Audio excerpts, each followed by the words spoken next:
Hello and welcome to Ben's Addiction. Welcome to another episode where I introduce a new car to the channel. Hopefully, we are going to learn something new and learn from my experiences as well, because not always they're going to be good experiences, but one thing for sure, we are going to learn together. So as you remember, we had this R170 bought as a project that had too much work done to it 3 months ago. R170 SLK230.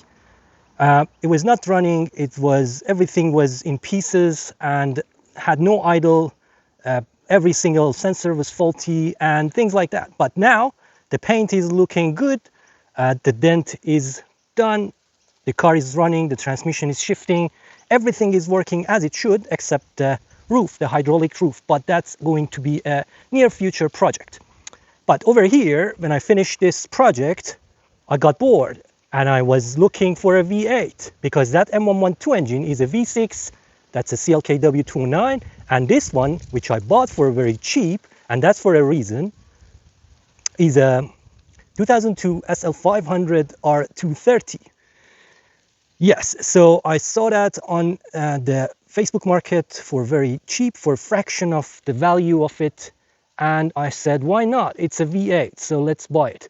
So first thing first, I just want to wash the car, so you will going to see me washing it in a fast forward mode because there is so much dust and debris on it, because this has been sitting in an auto electric shop for a year and couldn't be fixed. So basically it's a non-runner. Let's go through it, quickly wash it, and then we go back and check around the car and see some of the features and see if I have made another mistake or it's a bargain.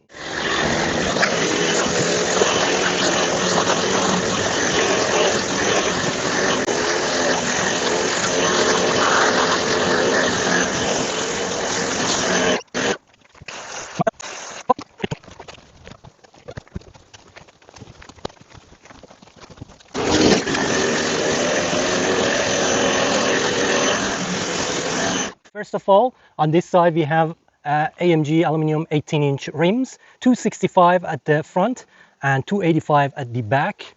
But on this side, unfortunately, due to wrong towing method with the guy that I had problem today, we had to put some spare wheels on this side because the tires were torn, both of them. And that wheel is off my ML W164, and that's interesting that ML wheel fits this SL class, actually the spare tire, which is a temporary tire. But at the front we have the 17-inch temporary tire and wheels for the SL class. So as you can see, the body is in a decent shape except the grille, which is going to cost me almost $1,000, and I have to source that from somewhere. The headlights are somehow faded as usual, still good and drivable and legal. At the back you will see that there is no problem, no issue. We've got dual exhaust over here, but the middle brake light is missing, and because this car did not have two batteries and they could not open the boot, they removed the brake lights and it's now missing, so I have to source that too. Let's have a look underneath the bonnet and see what we have. The good news is over here, although I have not tested the engine, it's the M113 and it's a very reliable V8 engine mated with 722.6 5-speed transmission. That's actually 2002. So there's nothing to watch over here except it duct taped hose, the vent over here for the air filter box, which is a bit dodgy, and that's all. So this engine makes 305 horses in a good day, not in this condition probably, but normally it's a very low maintenance, except the 16 spark plugs. Engine, no problem, should have no mechanical issues, finger crossed. That's the good part of this car. The bad part is, if you see this jack over here, you'll see that this car hasn't been running for a while, so the left hand side is sagging. The day I inspected the car, it was sitting very high, so I'm not sure what's going on here. It's a bit of a dodgy situation with this purchase, unfortunately, but with a 1/6 of the value of the car, you don't expect anything better.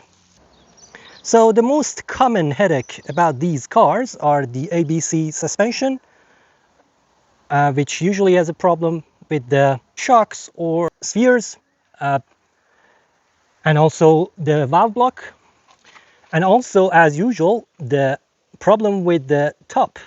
It's a hydraulic top, of course, and the cylinders can fail and cause leak and all sorts of issue. And this car is packed with computers, of course, but the good news is that the 2002 is the OBD2, so most of the stuff is self-explanatory. The better side of this car is probably the interior, as you can see, and it's a well-optioned car with the heated and ventilated seats, which is not in a bad shape. Few cracks, which is normal for this age. And the other thing that is wrong with this car is that LCD that we have to take care of it. It's not clear at all, and it's not going to work like that. But there are bits and pieces, plastics from the mechanic and electric shop that is left there. Also over here we have a little chaos as well, as few cracked bits and pieces of plastic, and this one is inside the car, which is weird. But you know, the mechanics that they call themselves electricians, they have been working on this car for a while and they couldn't fix it, so that's why it's cheap and that's why it's in this shape. This car seems a better day before, like 2 years ago, very regular servicing and everything like that by Mercedes-Benz, and it still smells new. It's not trashed yet, but it's on verge of getting trashed. But thankfully I bought this car, and hopefully it's not going to be trashed and it's going to be on its own wheels, and hopefully we will be able to fix it together. So very high value car with lots of options. V8 engine, of course it's not the supercharged SL55. The R230 started from 2002 literally to 2011, with the facelift happening around 2006 and the major facelift around 2008.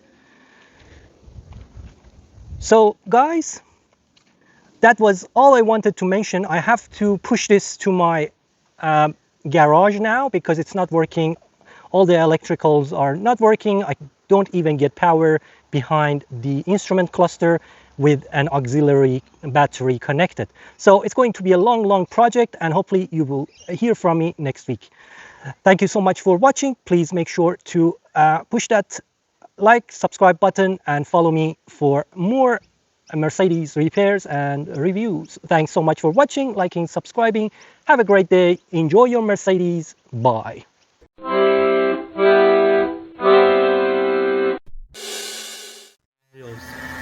Phil.